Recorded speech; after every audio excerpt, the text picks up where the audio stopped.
Anne, Ali, Tim Fischer and Lydia Khalil. We're talking Trump, guns...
Good evening and welcome to Q&A. I'm Tony Jones and here to answer your questions tonight, rock and roll author Jimmy Barnes, Victorian National Senator Bridget McKenzie, West Australian Labor MP Anne Ali, former Deputy Prime Minister Tim Fischer and international counter-terrorism consultant Lydia Khalil.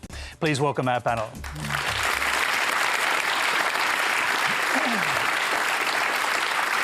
Thank you. Now, Q&A is live across Australia on ABC TV, iView News Radio at 9:35 Eastern Daylight Saving Time, and you can stream us around the world on YouTube, Facebook and Periscope. Well, let's get straight to our very first question. It's from Ilana McAuliffe.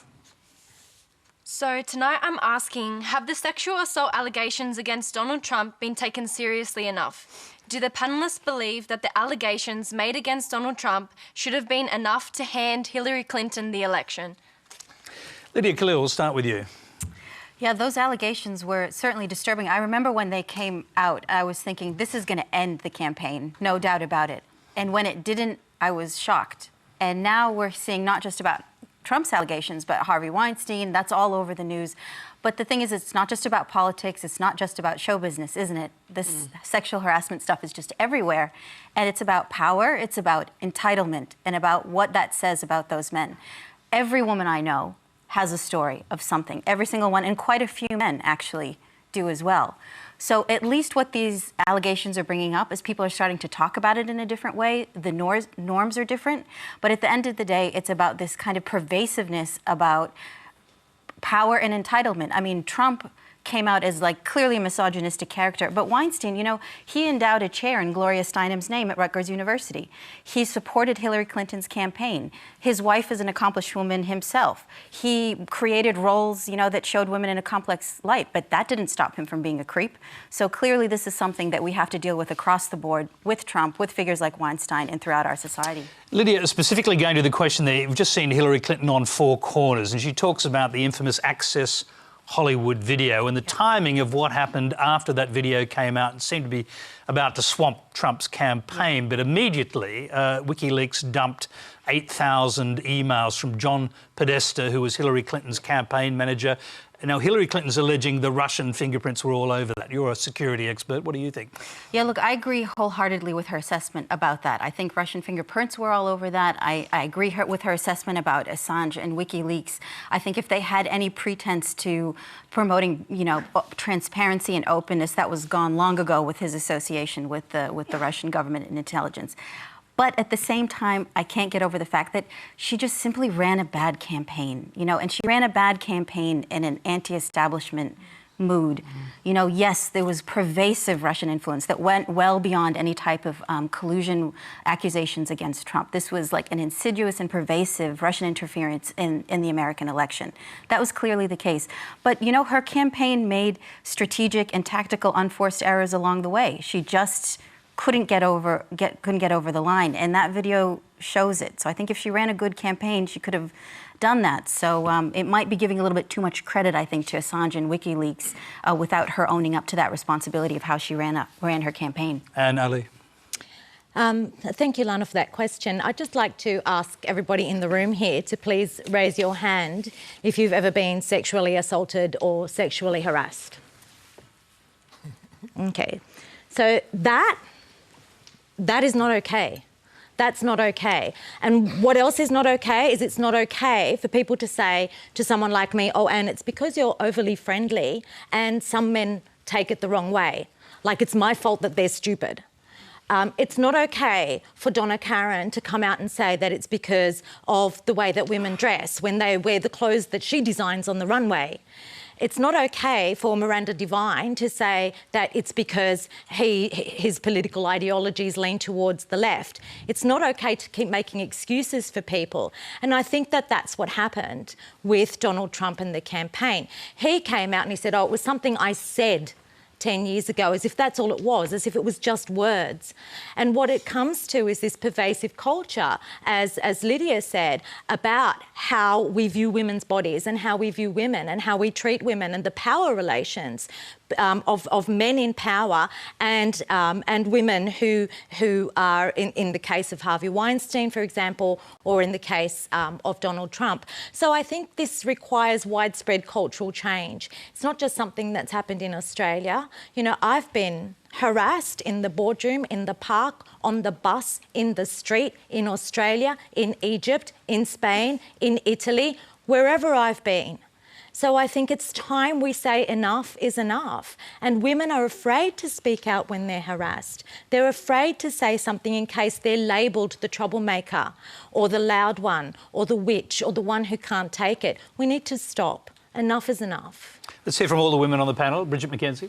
Yeah, well, I was just going to the whole idea of the campaign and the notions of Russian interference, and the Prime Minister himself has, recognised that, there was Russian interference, and that's why I guess we've also taken the role as a government to instigate a $230 million cyber crime strategy and to brief political parties across the board, state and federal cabinet ministers, etc.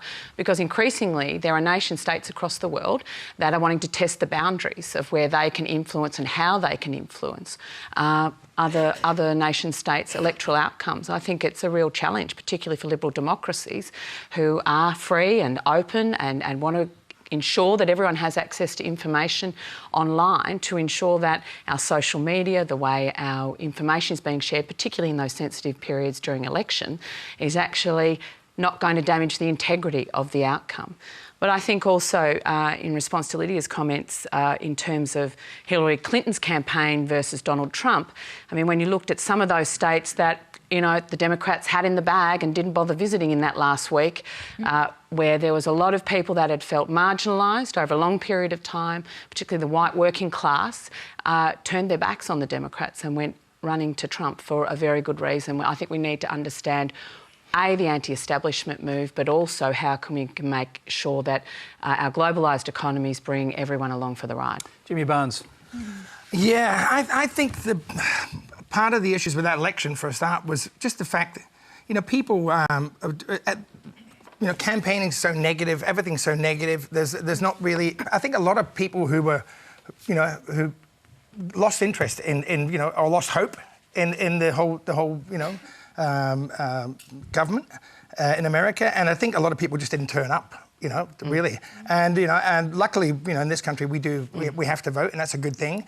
But I think that there's a lesson to be learned about just that negative campaigning all the time. I just think, when they talk about Donald Trump, with his pussy comment and all that sort of stuff. But before that, he insulted and picked a fight with the Pope. And in a country that's supposed to be so, Christian and moral, well, you'd think that would have been the end of him. But he just kept doing things that everybody, just thought was the end of him, and he kept coming. I really think that people are just so disillusioned with politics and bullshit and lies that they a lot of them just didn't care. And and maybe they're so disillusioned that Donald Trump was. They believed some of his, a bit of a snake oil salesman. They believed his rubbish and hoped maybe the change would work, and it obviously didn't. Tim Fischer, what do you make of the fact that more white women in America voted for Trump than voted for Hillary Clinton? Well, I think it's a result of some of the media dimensions associated with the campaign and Fox TV in particular. But there's another aspect sitting here. It's misogyny, with all due respect to the USA, is endemic in the USA. It goes back to their college life structure. I know if the debate goes on, but where did Facebook start? And what was the wording used with that famous night when the initial members of the pre-runner to Facebook jumped from 65 to 665 in a few hours? And I'm not going to repeat it here. And the debate is denied by Zuckerberg, was focused on a misogynist dimension. It was damn close to I don't think that's just America, though. I think it's cultural everywhere. I do think it is cultural more everywhere. so in the USA than Australia, would be my No. I beg to observation. differ. No, absolutely not. I've worked in Australia for a long time, the United States for a long time, across the world. It's everywhere in some form or another. I think you know, there's a shift in sort of power and just it's the awakening of equality. You know, men have had, you know, too much power for too long, and it's been really badly abused. And it doesn't matter. I've seen it in Australia. You know, I've seen it everywhere I've been. It's not you know, unique to America by any stretch of the imagination. But there's another Just going to interrupt there because we've got a hand up in the audience. Go ahead. Didn't fake news make a major play in the election and caused a massive issue that we haven't seen in the past before? Lydia. Well, yes. So this is interesting about this fake news stuff. Everybody points to the fake news and the way that Russia manipulated fake news and planted fake news through social media platforms like Facebook. But the really clever and insidious thing that the Russian propaganda efforts did was they not only planted fake news, they exploited real news. So they exploited real news and real stories that were out there, and they used social media platforms to do it in order to drum up outrage, in order to drum up the fact that your system, the American system, is not working and it's not working especially for you, the voter. So they used not just fake news, but real news to do that. And I think that these social media platforms have a lot to answer for in the way that they allowed or ignored how governments like Russia and political actors have been using their platforms. And timing is everything in politics. And the timing of that dump of WikiLeaks clearly was to move the media cycle on from the dreadful tape out of California in respect to President Trump. And timing continues to be everything in politics. And some sides get it right, some sides get it wrong. But in that Clinton-Trump contest, unfortunately, Clinton was on the receiving end far too much. Quick one for you, Tim. How long before you think we'll see another female candidate for president?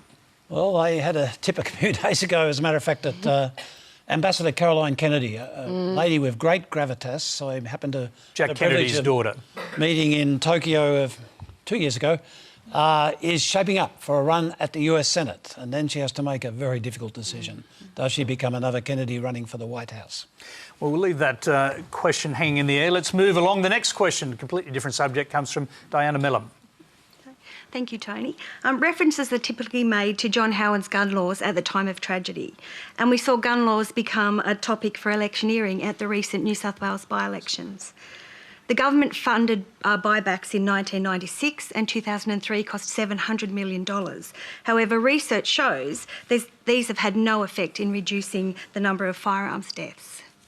During the recent amnesty, over 26,000 firearms were surrendered by law-abiding citizens, but it's highly unlikely that career criminals will hand in their illegal firearms during an amnesty.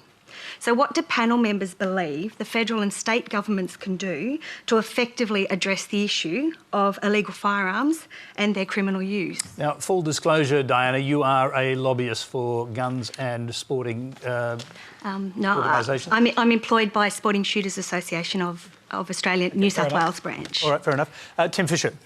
Look, the statistics can be looked at as lies, damn lies and statistics, but a fair take on those stats, I think, would lead the average Australian to believe correctly there has been a reduction in gun deaths in this country since John Howard spearheaded the firearms agreement between the federal government and the state governments, since the legislation passed, since the buyback took place. Yes, there's been chipping away since by degrees, but are we in a better place than the USA? Do we want to import the NRA terminology and the poisonous policies of the NRA into Australia? I don't think even you want to do that, and I certainly will stand up against that. And that's why John Howard and I produced this open letter authorised by Nathan Quickly. Let me make it very clear. A couple of days ago, timing's everything in politics, but we wanted to bring the issue back to guns and what the Shooters Party stands for with regard to winding back the agreement in 1996. And the last thing I would say is, as we said in this letter, I support the right of farmers, sporting shooters, recreational shooters, Olympic shooters to have guns properly. But I'm damned if we should have semi-automatics or automatics in the suburbs and towns of this country, and that's why we're... Let me go back to our question.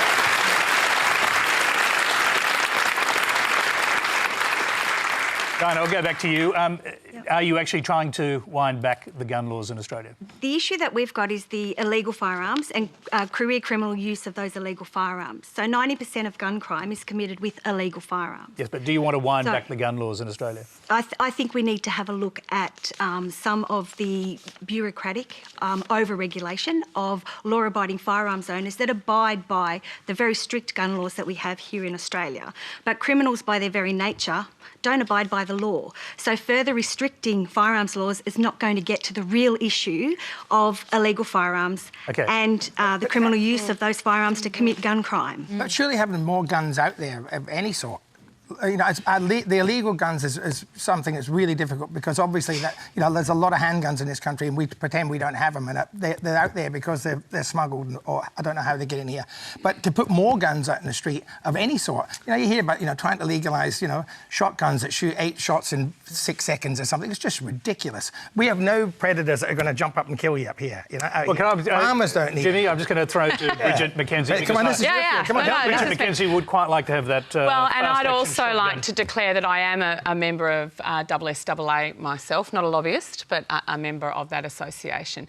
And I think Diane's question is incredibly sensible because, as she rightly points out, gun violence in the vast majority of cases is not from law-abiding firearm owners nor their firearms. It is actually from bikie gangs, organised crime and criminals on our streets who are accessing illicit and legal firearms en masse. I mean, we've got the classic case... Can I just interrupt? But I wanted to actually answer her question. That's fine, but here's another question for you, just to think about. So the NRA regularly makes the case that it's not guns that kill people, it's the people that hold them, and they make the same argument about illegal guns. But, of course, the biggest ever gun massacre in the United States is done. We've just seen it in Las Vegas, and all of those guns were bought legally. It's absolutely horrific, Tony, but I think comparing the USA culturally to us on this issue is wrong. We don't have a constitution. We don't have a Second Amendment enshrined right to bear arms. But we did have gun massacres in Australia. And yes, we did. I'm not ignoring that. We have a culture that glorifies guns. You know, I see them on television every day. If you make guns available and kids are growing up thinking guns are cool, you know, that's going to explode in your face. I think it is... Uninterrupted. Excuse me. Make your point. Yes, please. Thank you, gentlemen. I'm very hard to keep quiet. Yeah, really.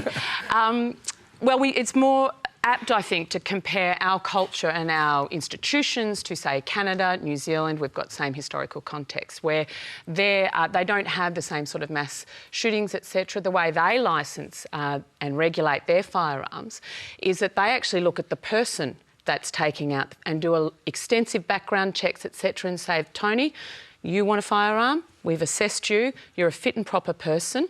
Done quite a detailed check, and then you can go and purchase guns. Here in Australia, we register the firearms specifically and are less probably concerned about the person that's holding it. So I think there are different ways to have a safe and secure, regulated system that delivers on the outcome we want, which is a safe and secure community, but doesn't restrict the over 1 million Australians who love to either sporting shoot or hunt. Very briefly, in a couple of words, you'd like to see a loosening of the gun laws?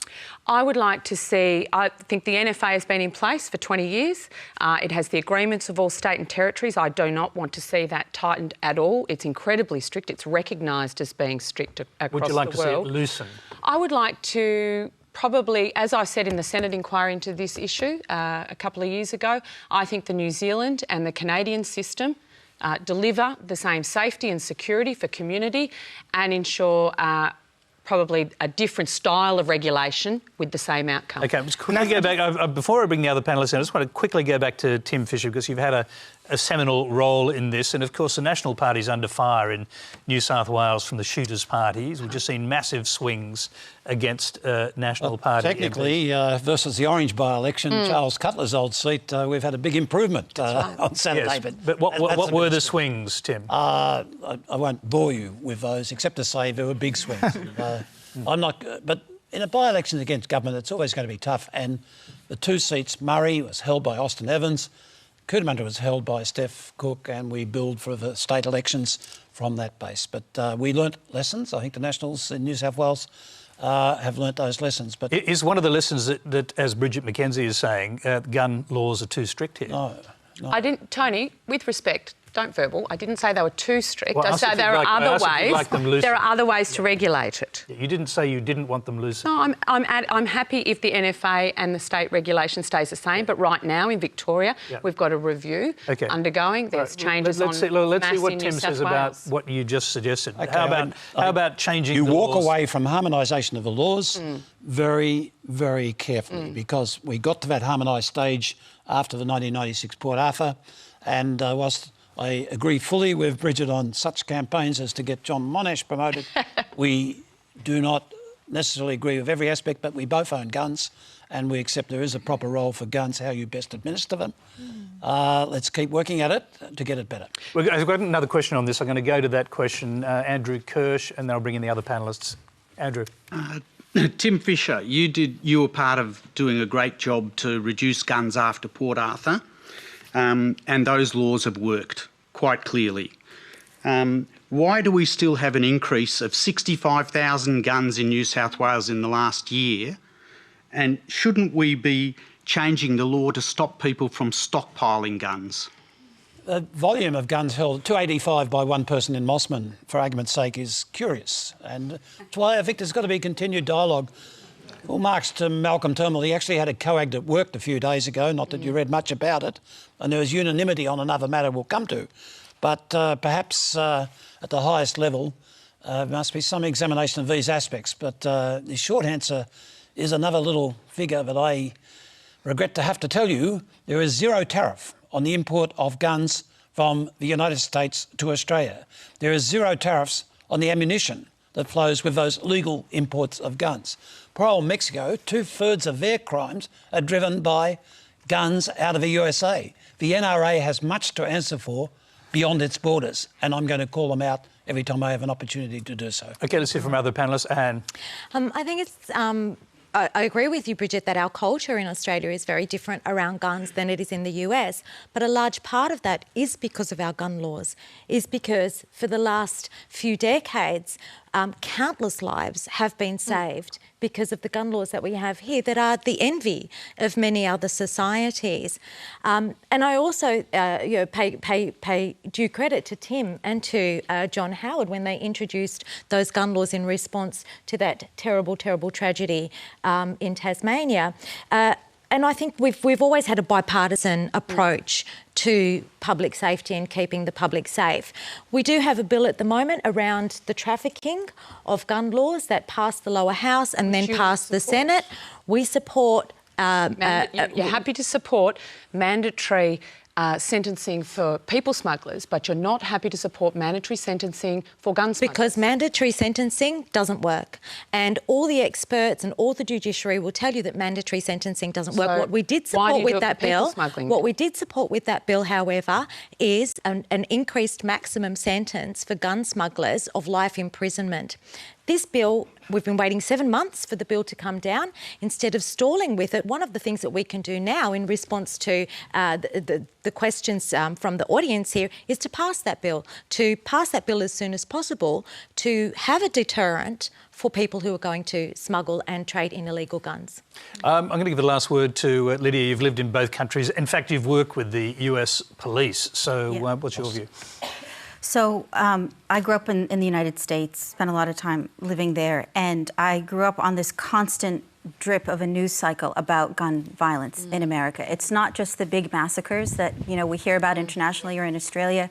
It's the day-to-day toll that guns exact on domestic violence cases, on crime, gang violence, all of that stuff. So it's just this horrific drip of it, and we look with envy to Australia.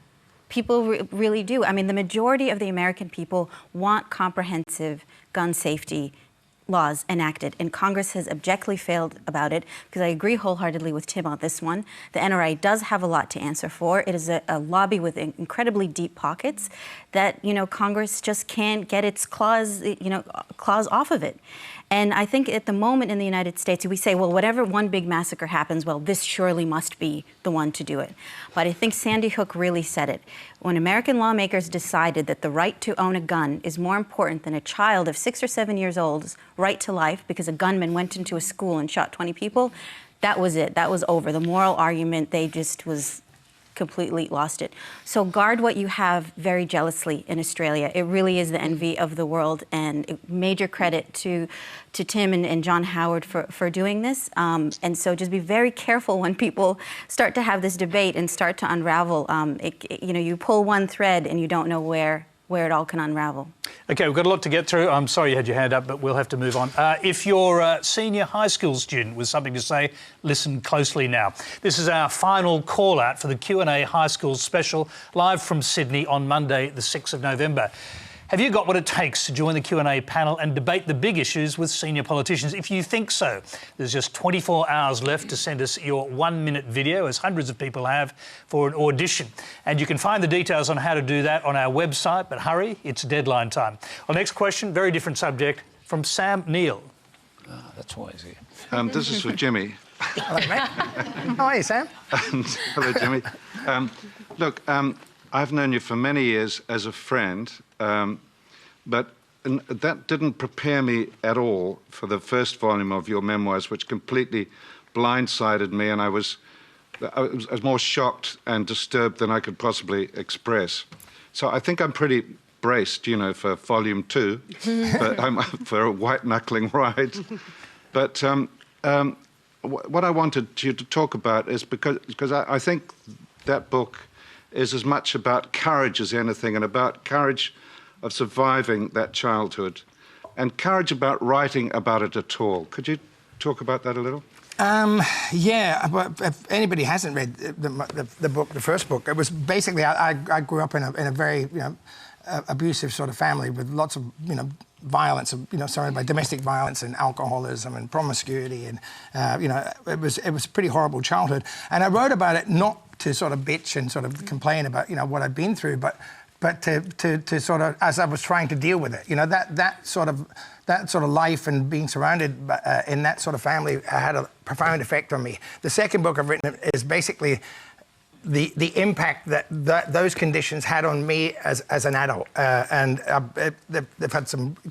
I've got some good things from it. I'm very tenacious, I'm tough, but there's a lot of things that have nearly killed me. And the reason Jimmy, Jimmy, can I just ask you, are you saying that your childhood sort of set you up as a prime candidate for drug and alcohol addiction? Oh, I was born, an alcoholic. My father was an alcoholic. My grandfather, his father.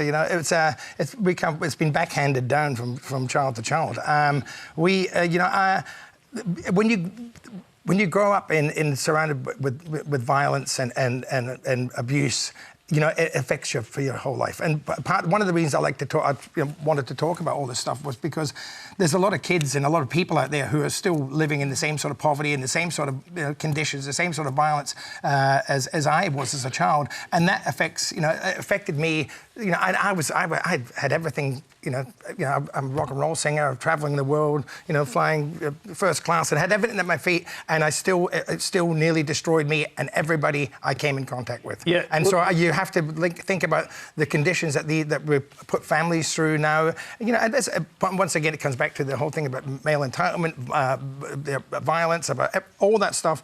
And it affects kids now, and that's really why I wrote the book. So book 2, which is about your rock and roll life and career, effectively, it actually opens with an incredibly grim scene that you describe with you and Jane, your wife, at a hotel room in Auckland. Can you just set out what that scene is, because it ends horribly. Yeah. And if Sam is in any way disturbed by the first book, he may be even more disturbed by the opening of the second one. Well, you know, when I wanted to write the second book, you know, really, like I said, I wanted to write about the impact that my childhood had on me, and I had to look at where it took me to. And so the sort of the preface of the new book, basically, I ended up, you know, after, you know, not even realising, but for years trying to drink myself to death and trying to, you know, basically try to kill myself for you know, 40 years without even so knowing. healthy now. I know, look at me. I know, I've got good genes. But this went on, and I got to this point in my life where I just didn't know how there was any way out.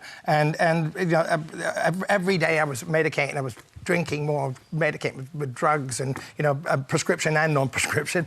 Well, you were on a bender on this occasion. I was on a bender for about 40 years. Cocaine, on this occasion, yes. cocaine, ecstasy, ketamine, and then downers, sleeping pills, and alcohol. Pills on top of it. And I ended up, you know, I remember, I've never really considered myself suicidal, but I could look back now and realise I was. But I remember, you know, not going to sleep but passing out. The last thing I remember was me trying not to wake my wife up, and I had everything I could gather from the minibar sat next to me on the table, and I was washing down sleeping tablets with vodka, scotch, gin, bourbon, you name it, just trying to get to sleep. So because I couldn't, you know, I just felt I was, you know, I'd reached the end of my tether, and I wasn't thinking about killing myself. I just wanted to sleep.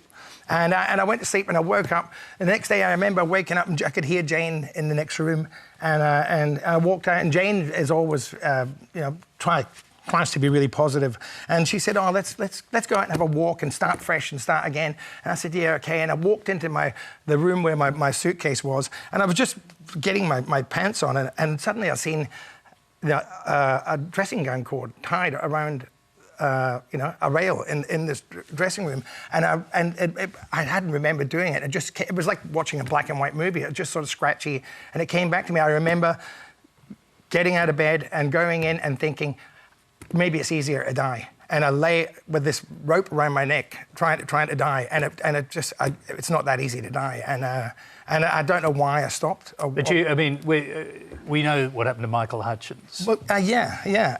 And Michael was a dear friend of mine, and you know. Did it occur to you when you saw that you might have ended up in exactly the same? Well, I didn't. Yeah, it didn't occur to me. I didn't remember doing it, but when I seen it, I just thought, how could I possibly do this? You know, I'd seen the impact that Michael's death and James Freud's and other friends of mine who hadn't made it through had on their families, and I just thought, how could I possibly do this? And that, you know, that to me was so profound that, you know, even though, you know, 50 years of drug and alcohol addiction, I had to sort of reassess my life. But it was, you know, I remember sitting with Michael back in when we were recording Good Times, and by that stage, you know, this is in 1987, I was you know, drinking like a copious amounts and taking drugs. And I remember thinking, I'm staring into the abyss here, and I don't know what to do. And I never spoke to anybody about it. And Michael was probably standing and staring into the same abyss. And the part of this culture that we talk about is men don't like to talk. Men don't like to ask for help. Men don't like to show they're weak. And you know, and that led me to almost, you know, ruining, you know, my children's lives forever. I'd like to come back to Sam on this, but before we do that, remember, if you need help, it's just a phone call away. You can contact Lifeline on 131114 or Beyond Blue on 1300 2246. And Sam, we've got people with their hands popping up, and I'll come to you in a minute. But Sam, this is your mate. You've just been listening to the story. You were shocked by the first book. Do you think you will be equally shocked, and were you, I suppose, shocked by that story? It really sort of wrecked me. I mean, I've known Jimmy very well for such a long time, but none of this was apparent. And I just salute Jimmy for his honesty and his. That book is full of such integrity, and I was immensely moved by it, and I can't wait to read the next one. Actually, you weren't alone, Sam. A few people with their hands up. There's one right there. Go ahead. Jimmy, how important was practicing Buddhism? You're a practicing Buddhist. And what what are the important teachings of Buddhism with your rock and roll music, and how did that transition? Part of being searching, spiritually wise, is part of what saved me. I was born a Protestant, and when I met Jane, I started looking at Buddhism. I've done a lot of work on myself over the years. I haven't just been completely unaware of how far and how damaged I was, and I think Buddhism sort of I liked it because it made me look into myself and look for answers in myself and look for hope in myself, as opposed to looking out and hoping that the church or somebody else was going to save me. I think that we everything we can get can help, and I look like I said, I wasn't not particularly religious. I'm not a practicing Buddhist, so I wouldn't say that, but I agree with the philosophy a lot, and I just like the way it looks. Jimmy, we've got a couple of questions on that same subject. Let's go to one from Colin Lee. G'day, Jimmy. Thank you for being so real and raw. I've worked with a number of successful personalities and very accomplished personalities in the lifetime of my career. And I found that great success for some of these personalities have not really been achieved if they did not take risks, if they don't live life on the edge and sometimes dare to be different and live out loud like yourself. On the flip side, I see that sometimes they go through they lose a bit of purpose in life, a bit of motivation, and they begin a journey of self-destruction. And not a lot of people like you could stand up and speak up about it.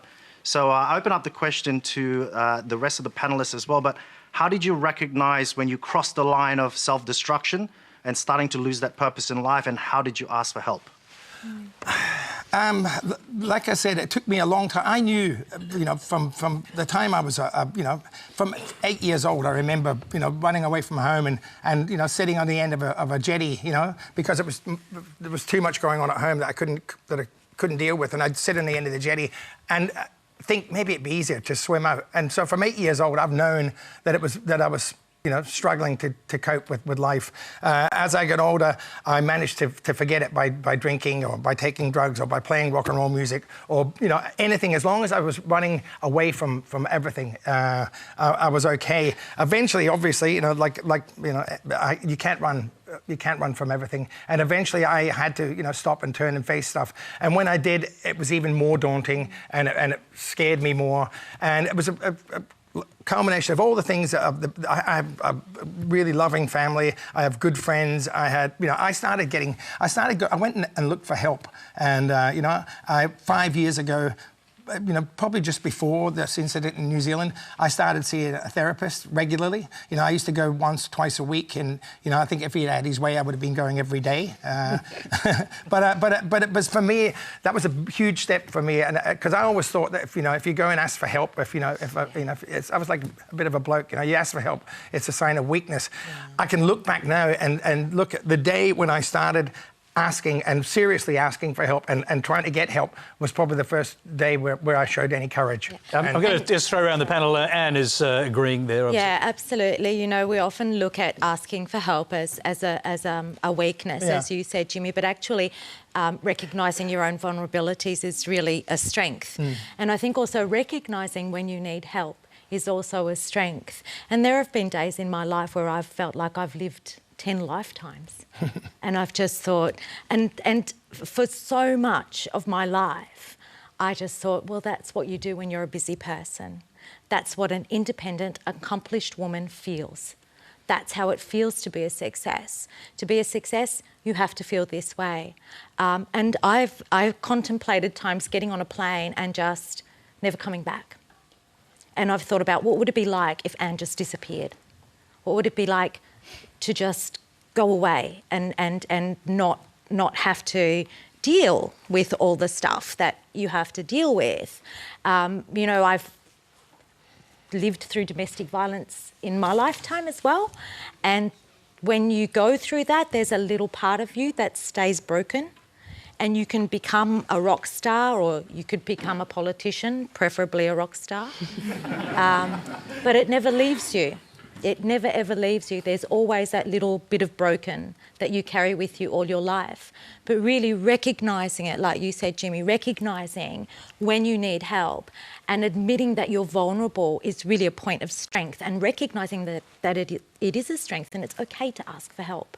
I think part of this whole change in men, this whole change in men has to be about looking for help and being able to communicate and talk. But, you know, I think it's something that's really, it's manacled us for so long. It's starting to happen. And even a prototype scheme just near Albury, I learned about this last weekend, a prick and a pint, to encourage young men at the height of their fitness to face up every 6 months, have a blood sample taken and checked out for everything, and then have a pint of beer and discuss men's health issues.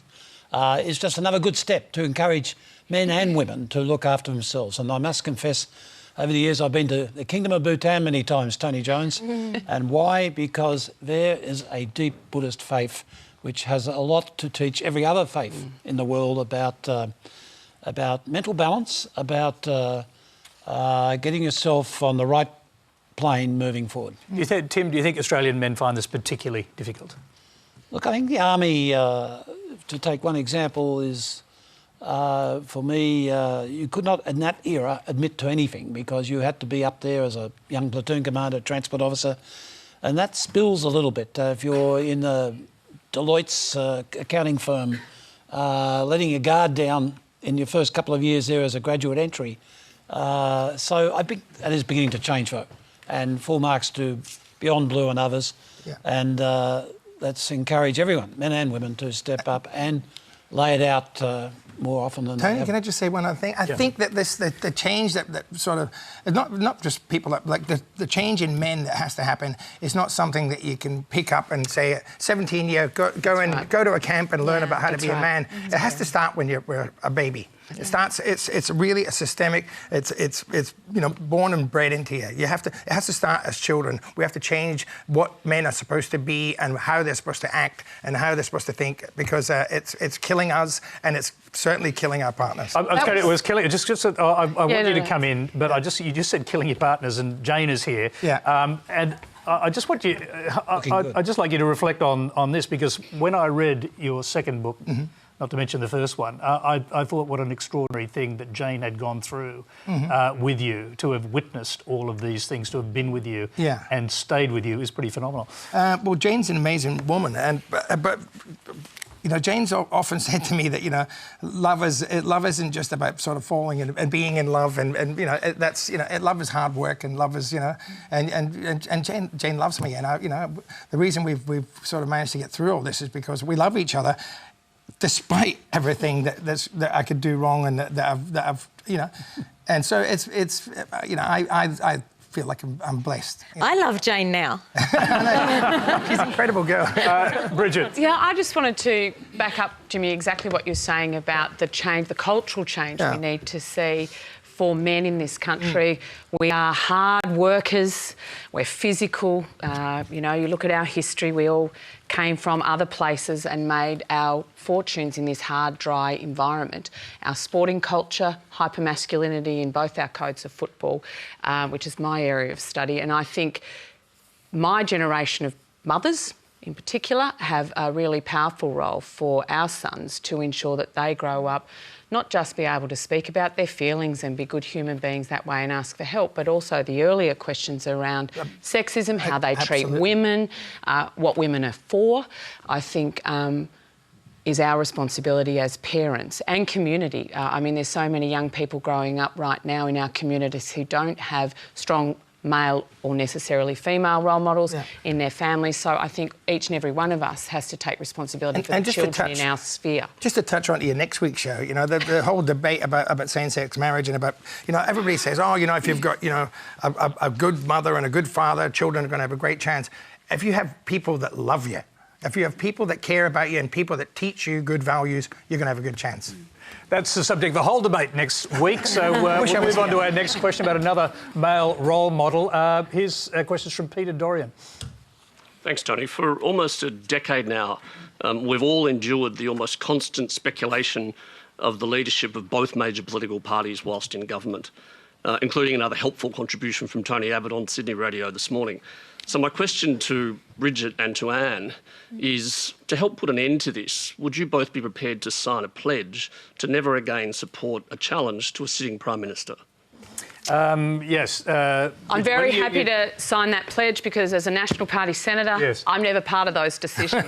So we have a very stable leadership trajectory. Tim's on the wall of our party room and we very rarely change leaders. Nicely done, Bridget, but you are in this coalition. There's got to be some perks to being the junior coalition let me ask you this. What is Tony Abbott playing at when he goes on radio? That's a Q&A I want to see. On a bad news poll, hopefully he'll come on eventually. He used to come on a lot. When he goes on radio on a bad news poll day and says that he's ready to be drafted back into the Prime Ministership, what is he playing at? Well, you know, I'll leave that to Tony, honestly. No, but I mean, I think Tony's comments sound... I'm only after your opinion. Well, my opinion is that's unhelpful. That's unhelpful. Simply, I think what and unwanted.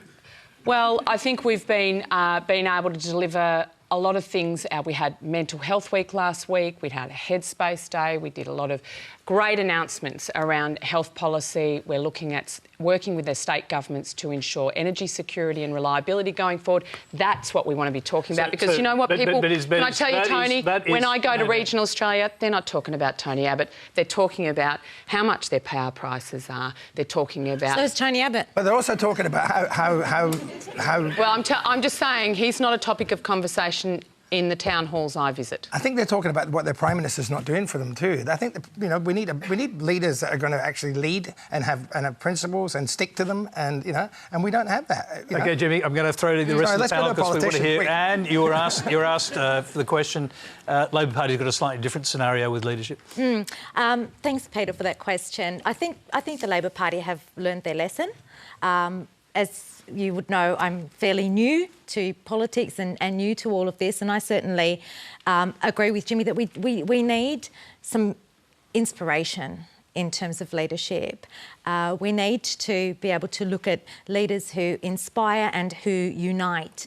And I think at the moment what we're seeing with the current leadership in the government is that we have Tony Abbott, this kind of dark figure in the shadows, who is acting more like an opposition leader, trying to oust a leader than somebody who's on part of a team. I think it's been very damaging to the LNP, to the coalition, to have those divisions. And it's not just Tony Abbott. There are some fairly stark ideological divisions that are coming up, and that's preventing the work that government should do. That's preventing the work that leaders should do in terms of governing, in terms of inspiring, in terms of having vision, and in terms of also inspiring trust in the institutions that govern society. So you'd be happy to make that pledge? Would I be happy to make a pledge? Well, I don't really know the ins and outs of politics, the kind of politicking, well enough yet. So you wait and see who's running against Bill Shorten before you make the pledge? Albo. Well, the polls would suggest it's coming. I'm just going to say, I think the Labor Party has certainly learned its lessons from its history. Bill Shorten is a strong and unifying leader for the party. I haven't observed any kinds of divisions or anything like that within the party. I feel like I'm part of a team, and that's what's important. Okay, before I bring the other panellists in, we've got another question about Tony Abbott. It's from Gavach Bahatia. Yep. With Tony Abbott coming out this week and telling the world that climate change doesn't exist, and if it does, it's good for the world, what exactly is the government's stance on climate change? I'm going to actually... I know you're not with the government, Lydia, but I'd like you just to reflect on that question and the previous one. Well, so part of the work that I do sometimes is doing political risk assessments of countries. And the other month I was doing one for a client about Australia. You know, what's the political risk of Australia? And for decades there was really very little political risk here, and it currently is the same way. But these two issues of leadership and climate policy or energy policy continually come up in these analyses. I mean, this kind of merry-go-round of leadership changes that Australia's experienced over the past 10 years or so, or however long it's been, it's not healthy for Australian democracy. And likewise, this lack of ability to come to some sort of consensus is something that the world is paying attention to with regard to Australia as well. Instead of being a leader on this front, it's actually becoming a political risk for this country and, in fact, Western countries around the world. Tim Fischer. Hawke and Howard, 4 elections each, is almost a distant memory. You can hardly believe it looking through the last prism of the last few years. On the statistical side on this climate change, which Tony Abbott glanced off in London, it must have been a long flight. You've got to actually drill down a lot more. The Riverina, the northern half of the Riverina this particular spring, July, August, September, the so-called winter influence we would normally expect, 0 and almost 0 rain. Lots of crops being cut for hay and not being harvested for grain this particular week over too much of Australia, sadly. And yet, by the end of the year, the average rainfall for this calendar 2017 may well be very close to average. But that doesn't tell the whole story. Likewise, when the wet season goes begging, December, January, February up north. So it's a complex set of statistics that have got to be examined. Is there climate change? Yes, there absolutely is. Do we at least make some steps that we can reasonably take to improve our chances? Surely we do. And tearing up Paris may not be perfect, but tearing up Paris means we're going back to carte blanche with regard to emissions. That would be unwise. I'm going to move on, talking energy and climate. Yes, you can have a quick applause. No, you don't need to. Don't forget Q&A in the House this Wednesday when Shadow Energy Minister Mark Butler will join 7:30 political reporter David Lipson to face your questions. It's on Facebook Live about 5:30 Eastern Daylight Saving Time this Wednesday. Go to our website or follow our Facebook page to find out how you can ask a question. Our next question comes from Che Williams. Thanks, Tony. During this time of year, thousands of teens battle many demons in the lead up to and during their final exams. My question for the panel is the current framework of never-ending assessment, including linking Year 9 NAPLAN to their final HSC results, and the proposed Year 1 NAPLAN testing causing more harm than good? OK, well, HSC just started in New South Wales, so we can go on that. Anne. It's been a long time since I did my HSC, but I remember having butcher's paper up on the wall and studying 10 hours a day and only stopping to take toilet breaks. There was that much pressure on me to do well in my HSC. But I used to be a teacher and I have a master's in education, and I've always been very wary of assessments, because the thing with assessments is they only really test how well you can do in a test. They don't actually test how well you perform in a real life situation. And so I agree with you. I think that we need to look at how education has become so much more about assessments and less about the actual learning, and having learner-centred education, and the way that we impart knowledge and that we impart information to young people, that it should be about the holistic well-being of that individual, of that child and that young adult, rather than it being about how do we fit young people into a mould in which they can then pass a test that doesn't really test anything other than how well you can pass a test. Some of the most successful students I've had left school at the age of 13, came back to university as adults and have gone on to do wonderful and amazing things. So school and the testing system isn't for everything. I think we need to look at how much more flexible we can be and how learner-centred we can be. Bridget, what do you think? Are we putting our children under too much pressure?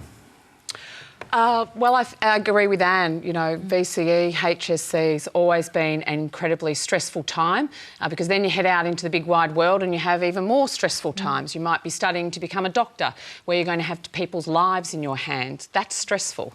So we need to make sure that that pathway to that outcome prepares you for that. But in terms of do we want tests for tests' sake? Of course not. But we do need to make sure, and parents I know want to make sure, that when you're sending your child to school to learn to read, that they do learn to read and that they do have the adequate numeracy skills they need to participate in life and work.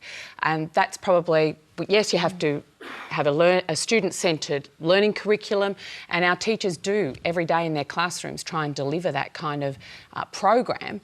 But we need to make sure NAPLAN wasn't developed to be the be-all and end-all. NAPLAN was developed back in the day to actually give teachers an understanding of how the students in their classroom were performing, so that then, as a teacher, you could adjust your program in class to better that particular student and to give parents at home a bit of information about where they sat on the spectrum.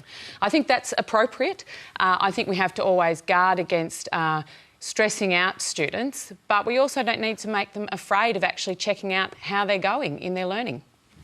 Quick answers from everyone else, Jim. Yeah, I think you know, there's a lot of kids slip through the cracks, you know, with school now. I think, you know, like we should be as a country, we should be increasing funding to help schools to you know, improve whether it's counselling in schools for kids. So there's a lot of kids, like we spoke about with other issues with violence and whatnot, who are struggling at school and they can't concentrate, they can't reach their potential. There's kids that are going to school who are hungry. Every kid in this country should be getting a meal at school. You know, really, it's just, you know, there's a lot of things we could do to make, you know, to take the pressure off kids before they get to the pressure cooker of HSC. You know, I just think there's, you know, there's too many kids slipping through the cracks. Yeah. Tim, ex-leaders should pass on subjects which they have not studied in detail. I'll yield.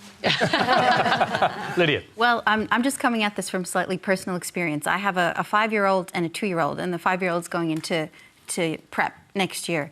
And I specifically chose a school for him in Victoria that actually de-emphasized this type of testing in NAPLAN. You know, it's an alternative school. Their motto is people before things. And I think that that's really the right philosophy that we have in teaching our children and with education.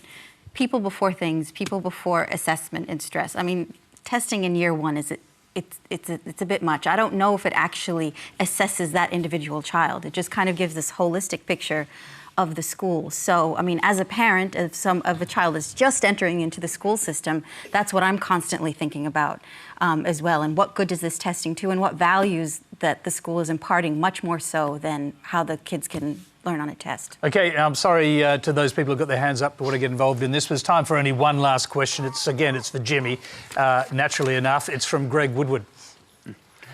Thanks, Tony. Jimmy, my question mightn't be quite as deep as some of the other ones, but I hope you answered it anyway.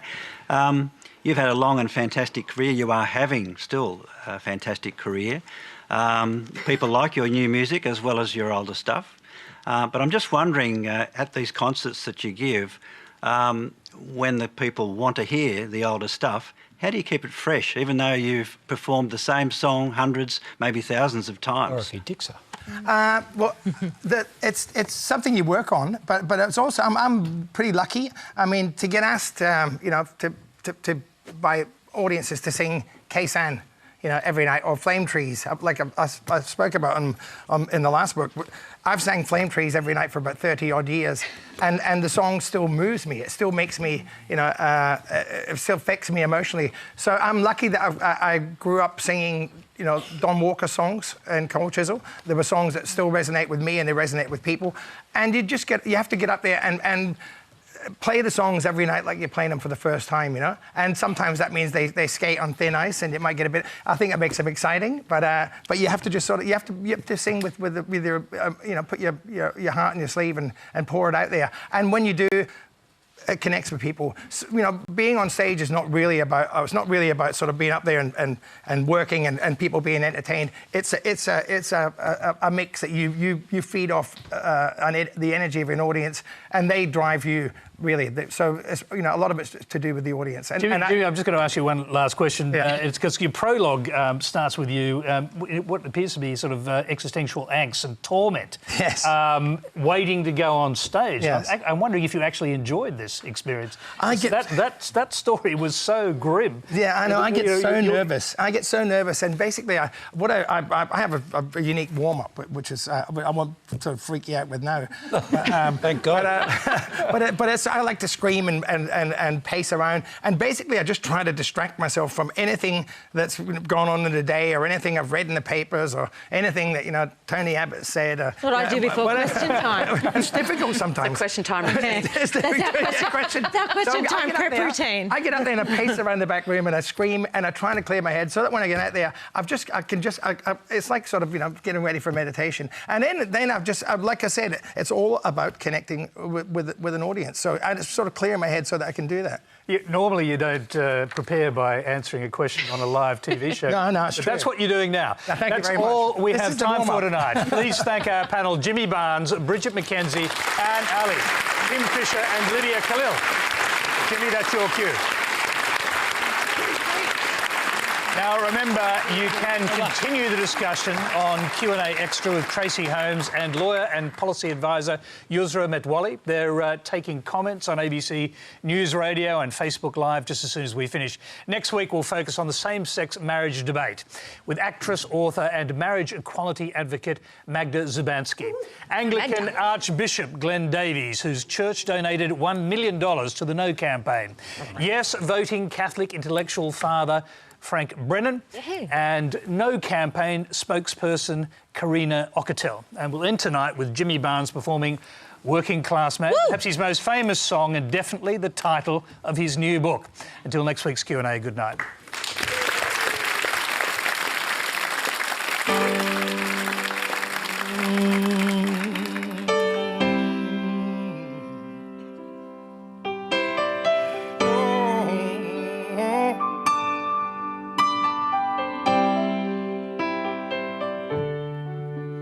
Working hard to make a living, bringing shelter from the rain. A father, son left to carry on, blue denim in his veins. Oh, oh, oh, he's a working class man.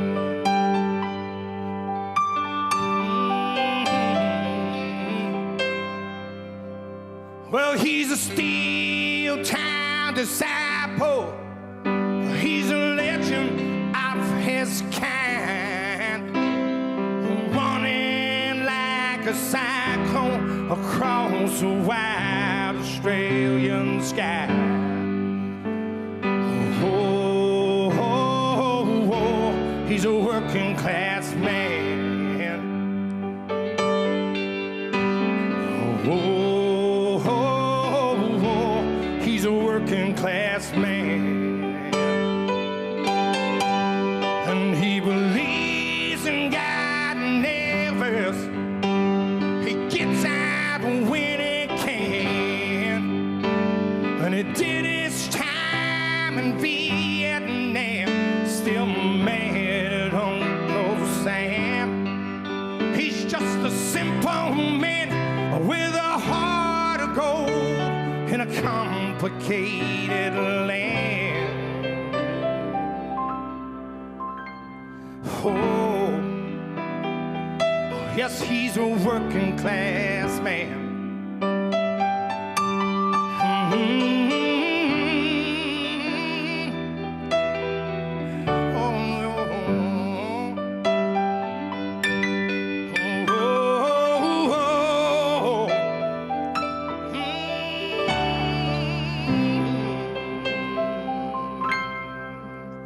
Well, he loves a little woman. Someday he'll make his wife, saving all the overtime for the one love of his life. He ain't worried about tomorrow, 'cause he just made up his mind. Life's too short for burning bridges. I take it one day at a time. Oh, oh, oh, he's a working class man. Oh, yeah. Oh, oh, yeah, he's a working class man.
Still got something to say? Join the discussion on Q&A Extra now on ABC News Radio and Facebook Live.